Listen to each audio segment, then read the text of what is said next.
Thank you. And again, welcome. And it's probably a good idea. Let's see if we acknowledge and thank our Board of Education and our leadership for their support and just making these resources and making this time available to be able to participate in this conference. I think it's the 11th year, so this is truly an exceptional time.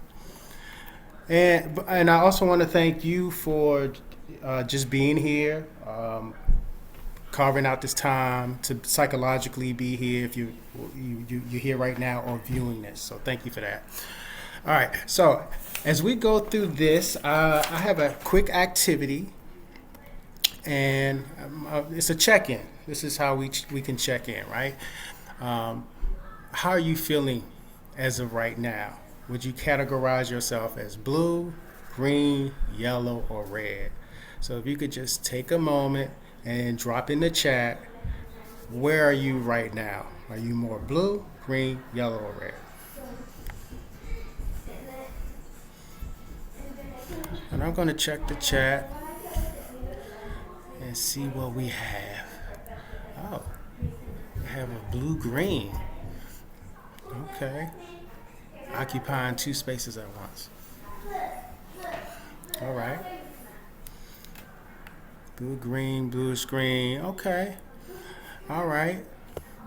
And so this is a great way to just break the ice and really help lay the foundation for what we're really about to do, right? And so if you're a parent, this is you're striving to help your learner become more of a independent learner when it comes to homework and less of a dependent learner. This could be just a good activity to start off. And one of the reasons is that this really promotes self-awareness, and that is just the ability to recognize where one is emotionally, thoughts and feelings, and how that might influence our behavior, right? So if I'm green right now and you're yellow, then that might lead me to ask, okay, how do you want me to treat you? As we engage, and we might about to get engaged in some homework, and I'm coming from a different space, I need for you to be able to tell me, okay, how do you want me to treat you? So if you say yellow, how would you want me to treat you as we engage in this right now? And it's interesting. Now, if you want to put a response in the chat, go ahead and put in a response.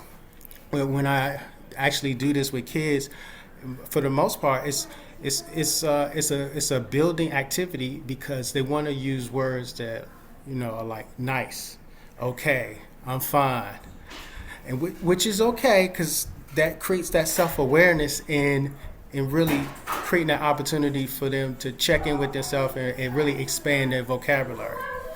But that's the first step, that developing that self-awareness. Then after we do that, it's how should we treat each other? And what this does, this really promotes us being able to make choices about our personal behavior and our interactions. And we know that, when it comes to doing homework, one of the reasons why this could be a trying time is that for kids, they might not be able to make that connection between how they're feeling and in their behavior, right? How they feel about being, this time of getting into homework and how that may lead to them responding in a certain way. So asking this question, how should we treat each other, knowing that you might be blue or green or red, or I might be a different color. That really promotes evaluating consequences and actions while being considerate of others' well-being. And so that leads us to the next question. How do you think I want to be treated? Now this question, this definitely promotes self-management. So as the adult, I'm modeling what self-management should look like. Self-regulation of emotions, thoughts, behaviors through different situations, managing stress, controlling impulses, motivating oneself, and if doing homework is challenging, this is a part of that, and setting goals and objectives. And so we've we set the stage, and so our last question, which we won't really answer, but it's to it's the last question really sets this up, and that is we're going to self-evaluate how well we actually did. How did I treat you? How did we treat each other? So, and then how you treated me, or how was I treated? So, how do I treat you? I'm asking for your feedback. So you're going to give me feedback. How do we treat each other? We're giving both of each other. We're giving each other feedback, and then how was I treated? And then I'm giving you feedback, and this definitely generates that social awareness, that perspective taking, empathizing, understanding norms, recognizing that that our behavior and how we feel are connected. Okay, so that's a check-in activity that you can use to just get started in the process, and where that would take us is where we will actually begin. And here are our objectives. So with our time together, we're going to create a list of identified tasks and behaviors that your learner can check off when you and your learner agree that these behaviors have been completed, and also identify ways to reward completed tasks, mainly through symbols that can translate into something tangible. It doesn't have to be tangible, but this is the process that we're going through. And just want to, as a disclaimer, this, for the purpose of this process is to generate just a more conducive and peaceful time for doing homework. It may not be a silver bullet, but it's more of the process of helping our learner to be more of an independent learner when it comes to just the process of doing homework, and less dependent, especially if this homework time can be a little frustrating. So here we go. So one of the questions that that could be asked with our learner is: your child gets home from a long day at school, and you ask this question: do you have any homework? And depending upon your child, every child is different. Does your child complain or say something like, yes, but I don't want to do it, or yes, but it's too hard, or do I have to? Or they might just say, no, I don't have any. And that might create these contentious situations, and there's always that question: is there a better way? And so the purpose of this guide is to see if there's a better way. So I'm not sure if are there any questions at this moment? Okay. All right. Well, if you have a question, then just you could raise your hand, and then I'll be able to respond to that. All right, so this could be one process. All right, so the first step is, let's think about what is it that is the ideal. Like, what would we want to happen when it comes time to do homework? And so you have a scale here. On the right side, this would be the ideal side of what you would actually want to see if you had your ideal situation. The right column is the ideal situation, where it says 1, and then the left column is where you currently are, right? And what this does is realistically it starts us where we are, and then we can chart where we want to go. That's ideal, and then right there in the middle, that's an opportunity for us to just agree on what the halfway points might look like, because our learner might not get there overnight. It might take some time, so we don't want to become frustrated because we started a whole new process and it feels like it's not working. So it might just be useful to just be able to acknowledge what those milestones are toward that progress. So if you want to take a moment, and if you want to just place in the chat, what are some of those ideal behaviors that you would like to see when it comes to when it's time to do homework.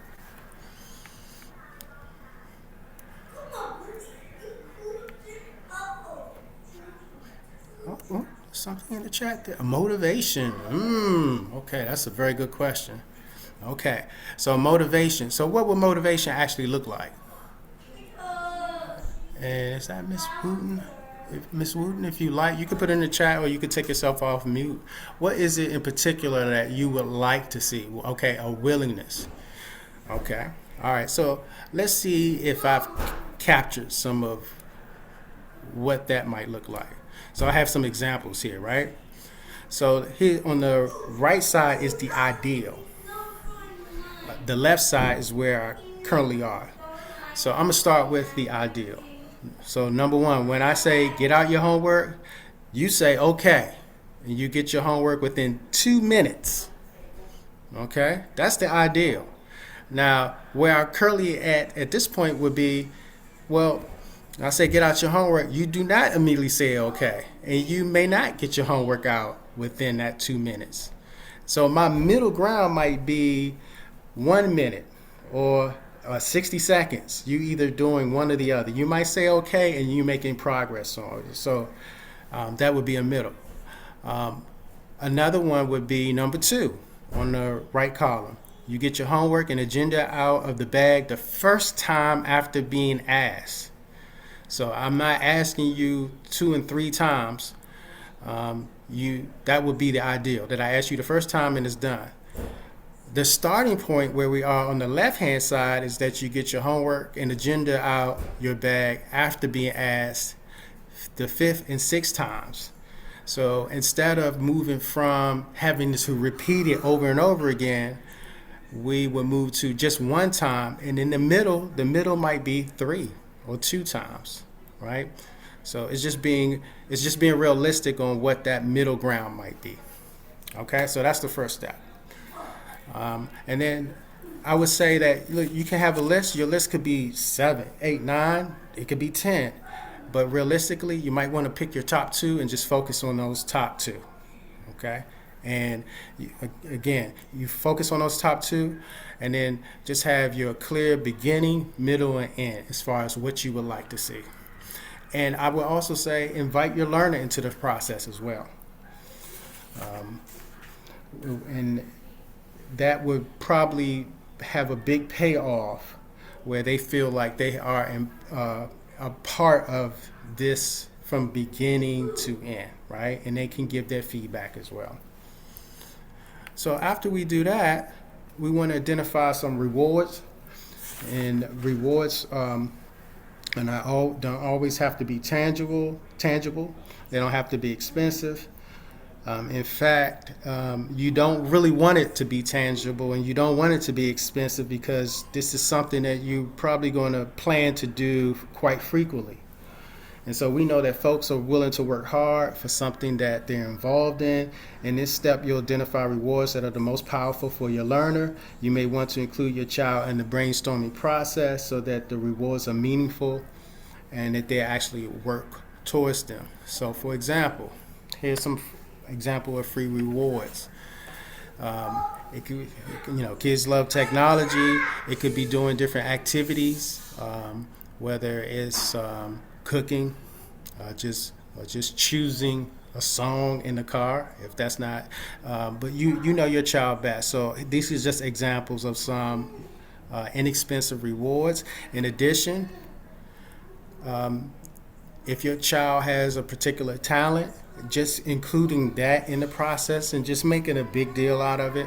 A lot of kids like to get on TikTok, watch TikTok. Maybe they actually will participate in with your support in creating a TikTok video or something that they like, and that could be shared with friends or family members. So rewards, and looking at rewards in that way.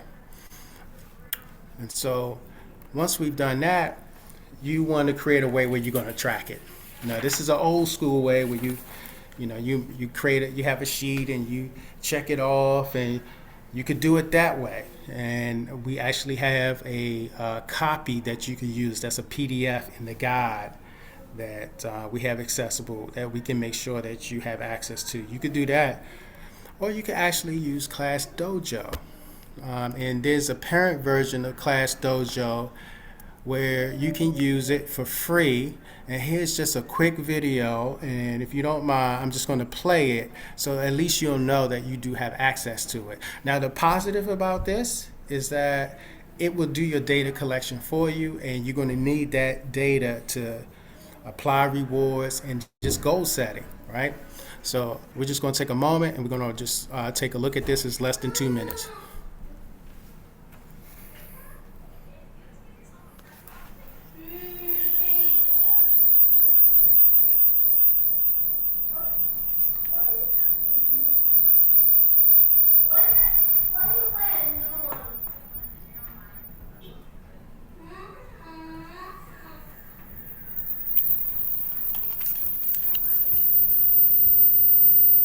I'm sorry, can you all hear that?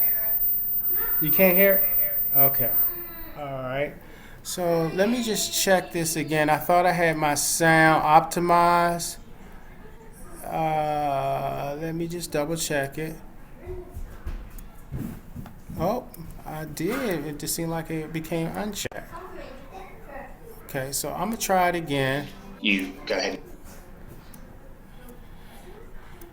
Let's back it up just a little bit here. Here we go. You get there, you'll see there's a series of different options for logging in. You want to hit sign up. Now, we haven't used the parent utility before at the school, and actually that's something that we haven't got set up. So for the purposes of creating your account, you're going to create as a teacher for this account. So you get all the same rights that a teacher normally would. You go ahead and put in your details.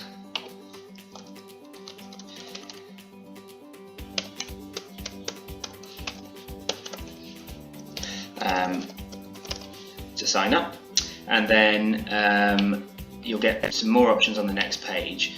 It's really important that when you do get to the next page that actually you do not try and link to the school. When we do that, it will actually just disrupt some of the systems that we already have set up. So when it comes up on the next login page and asks you to search for a school, if you just drag down towards the bottom and you click on I don't teach in a school, and then you're in. You can either agree to emails or not. What you need to do once you've created... I'll stop it right there, but you could just see how streamlined that process was. You created that is to set up your own... Once you just you can just type it in your web browser. Class. Okay, hold on. All right, let me see if I can get back out of here. Here we go. All right, and so back to the presentation. Yep. So yes, if you just go to Class Dojo, you type it in your web browser, you put in your information, and then you can select you do not teach at a school, and then you'll have all of the rights and capabilities of most school staff, and you can set up your rewards based upon those expectations that you've already outlined, and then it's just a way of progress monitoring. Okay. So once we have access to that, then it might be useful just to start to script out those particular situations that are the most contentious and what happens in those situations. And this is useful for being able to provide a more useful response. So for example, if my learner, he gets stuck on a problem, I'm starting with the top left column. He gets stuck on a problem, and then moving over to the second column. Then my child does this. He becomes irritated, walks away, pushes the homework aside, or makes negative comments such as "this is stupid." Then moving to the right column, I usually do this. I usually focus on the negative behavior. I try to convince him that you need to get this work done, right? Convince him to stop. And so I know that hasn't been productive, so I'm going to try different approaches. So in that bottom box, you see different approaches. I'm going to be more engaging. I'm going to give him a hug or pat on the back and say, "Let me help you." I will check in when he's I will check in with him frequently. So if I start to see him struggle, I can be more proactive on the front end. And then the other part is that, all right, is if we've already agreed that there's going to be a reward and check marks are going to be part of it, then I'm going to focus on his participation in the process and not necessarily the outcome, right? So I'm gonna be giving check marks for his participation in the process and not in the outcome, and that's very important because I might not get that much done, but I'm exerting a lot of effort. So I want to focus on the effort, and ultimately I can get to those outcomes. So that's just one example. Here's another example. So starting with that top left box, when this happens, I say, time to start homework. My child moans and groans and grunts, I don't want to do it. They procrastinate, and I usually respond by yelling at them, right? And so instead of going into that cycle, instead I'm going to try in this bottom box, I would say, remember that you're working toward a reward for finishing your homework today without arguing. If you can get your homework and meet me at the table, then you'll earn a check mark. And so again, the whole point of this is to just try more productive approaches and to remind your learner of that work that they've already established with agreeing on the rules and agreeing upon the rewards. That this could help with that motivation.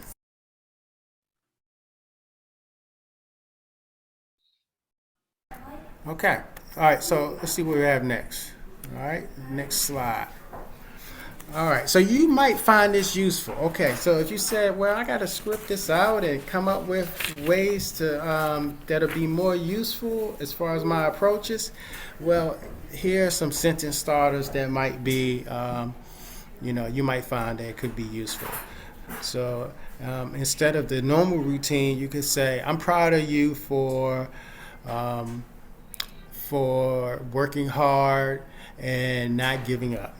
I noticed that you kept up the good work and that you persevered. You really showed good effort.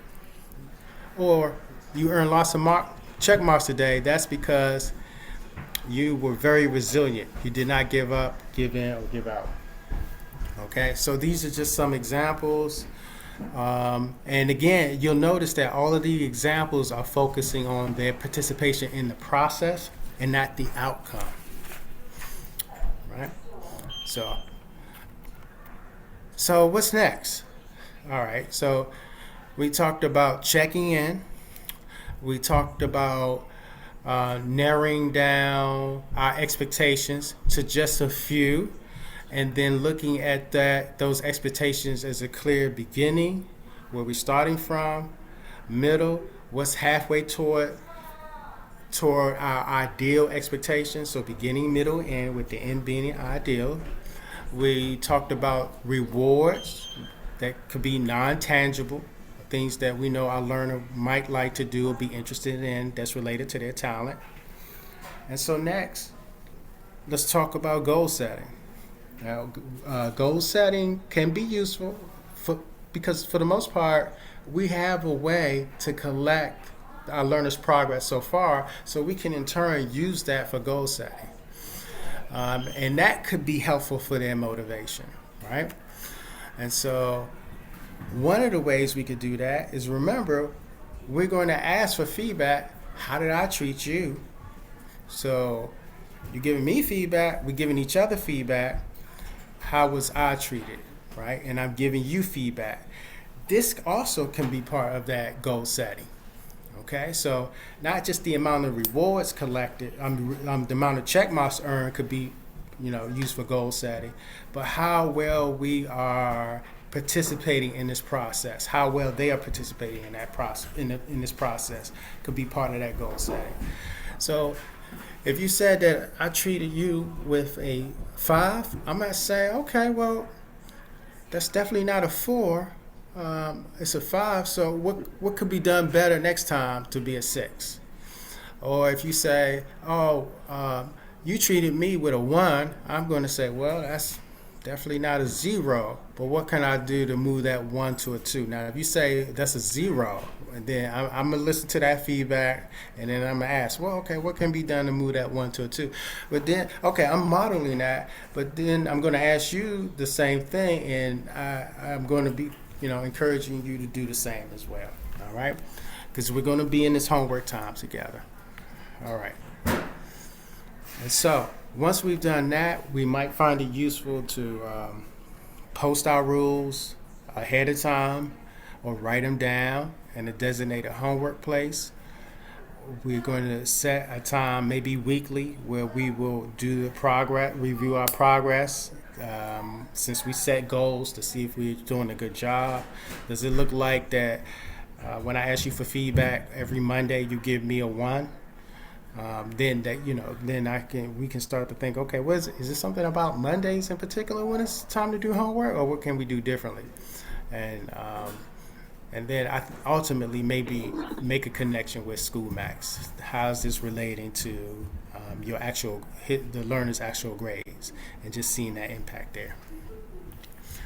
So that could be helpful. So here's an example. So if I had to post some rules in our homework space, I might have rules posted like what you see here, and notice how they have a time limit. And so between each of these time limits is going to be a break time, right? So we might get started, 10 minutes is a break, come back to work, another 20 minutes of work, another break, and then we're done. And just being real clear on this is our amount of time, this is just what we're going to do, and we're just going to be consistent with that. All right. Any questions so far? If not, I'm just going to keep on. Okay. So if we go through this process, you might find this is a great resource if your learner is being exposed to iReady in school, and most of the research-based interventions are connected to iReady. And so I just want to share with you a resource regarding iReady. This is a video that is less than 2 minutes. If I can come out of here. And are you familiar with the video? Are you familiar with iReady? And if so, you could just put that in the chat. Okay. All right. Well, this video is just 2 minutes. It provides a background on some of the resources for families when it comes to homework. And so why is this helpful? Because there may be days where your learner, the school does not give them homework, but this guide will still provide resources on areas that, since they've taken this diagnostic assessment and they're using the intervention, where they can still continue to grow and develop. And so this is 2 minutes. I want to share that with you. Hello, families. Your child has likely recently taken an iReady diagnostic, and in this video, we answer some of the most frequently asked questions we receive from parents and guardians about the diagnostic and its results. How about a quick refresher? What is the iReady diagnostic? Why is my student taking it? And how will it help my student? How should I think about the results? How do I read the For Families report? And lastly, what can I do to help my student? Let's start with the basics. What, why, and how. The iReady diagnostic is an adaptive assessment. As a student answers correctly, the questions get more difficult. As a student answers incorrectly, the questions get easier. This adaptability allows the iReady diagnostic to identify strengths and opportunities for growth of each student. The purpose of the iReady diagnostic is not to give your student a grade. Rather, it's to help teachers determine how best to support their learning. It's helpful to know that the goal is for every student to be performing on or above grade level. This means that students have mastered the skills in their current grade and are prepared to learn more advanced skills. You might wonder, but what if my student is performing below grade level? This situation can happen, and teachers and schools have many strategies and programs to help accelerate your students' learning. Having this information can help you, your student, and the teachers have the right conversations to make the needed progress. You might also wonder, what if my student's score went down or did not show growth? A lower score does not necessarily mean that your child did not learn or that your child lost skills. Scores can be affected by things like stress, distraction, taking the diagnostic in a different place, and receiving help. Teachers take this into account and use the data from iReady as one of many tools to understand your students' unique needs and progress. Many teachers provide families with this report.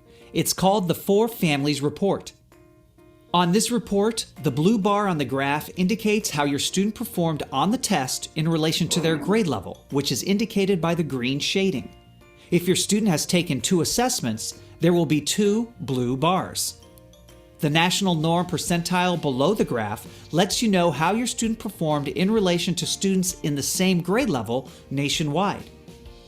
Students have different areas of strength and opportunities for growth.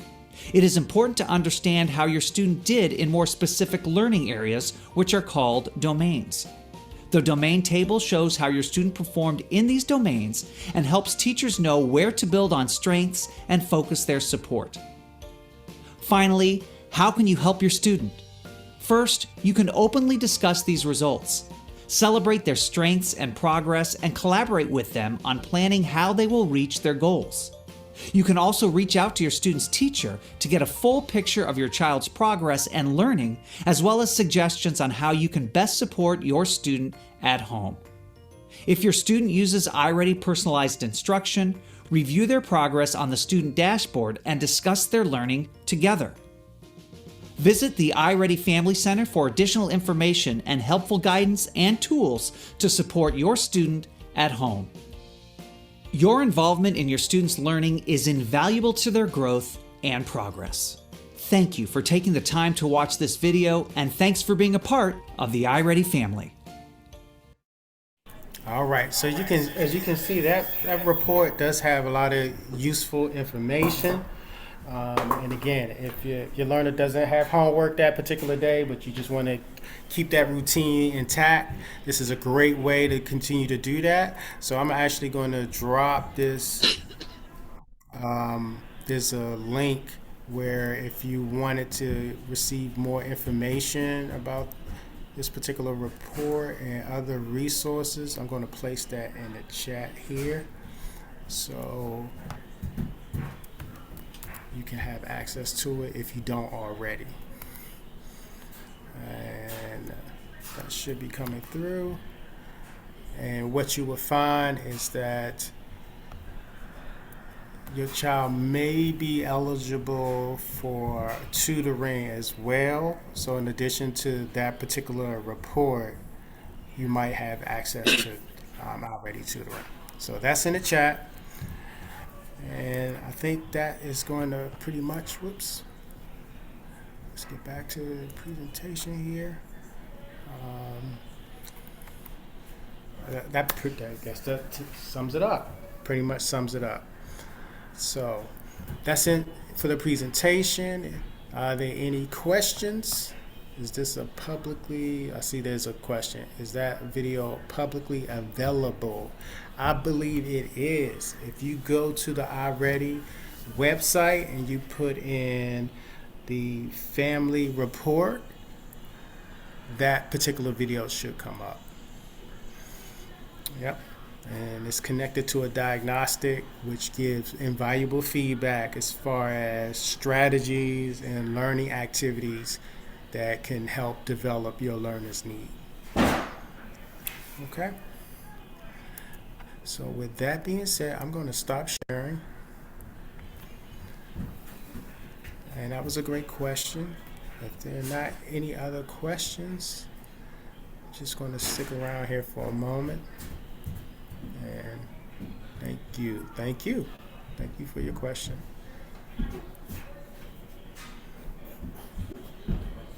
So I'm not sure, Ms. Torchon, if that's... I think we're good. Okay. Thank you, Dr. Revell, for being with us tonight. For those of you that are here viewing Dr. Revell's presentation, look out for an email within the next couple of days that will have the materials and the link to the upload of the YouTube video of this presentation.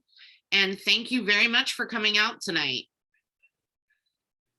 All right. Thank you, everybody. Thanks, everybody. Have a good evening.